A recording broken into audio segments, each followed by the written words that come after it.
विषय काढला त्याच्याबद्दल आपल्याला सीपी पोलीस, त्याच्यानंतर तुमचे काय तुमचं नाव कमिशनर हे जे पीएमसी आणि अजून कोण लागतंय ते मी एक्साईज माझ्याकडेच डिपार्टमेंट लागत आहे.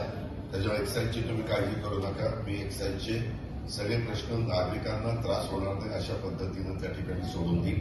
कारण मला माहिती अशी मिळालेली इथं खूप मोठ्या प्रमाणात ही कामं चालण्याच्या करता काही वजन ठेवलं जातं आणि त्याच्यामुळं ज्यांच्यावर जबाबदारी ते दुर्लक्ष करतात. वास्तविक याच्यामध्ये पोलीस खात्याने लक्ष दिलं पाहिजे, एक्साईजवाल्यांनी लक्ष दिलं पाहिजे.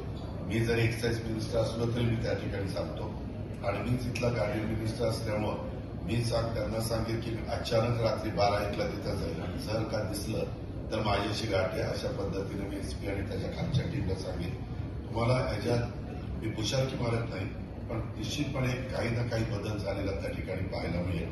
कारण निवडणुका हे आमचं ध्येय नाही. मी आपल्याला सगळ्यांना सांगतो, उद्याच्या जिल्हा परिषदेच्या निवडणुका संपल्यानंतर 3.5 वर्ष या राज्यामध्ये निवडणुका होणार नाही. थेट 3.5 वर्षांनी लोकसभा होईल, पार्लमेंट, त्याच्यानंतर असेंब्ली होईल ते आणि नंतर पुन्हा या सगळ्या निवडणुकीचा विषय काढला त्याच्याबद्दल आपल्याला सीपी पोलीस, त्याच्यानंतर तुमचे काय तुमचं नाव कमिशनर हे जे पीएमसी आणि अजून कोण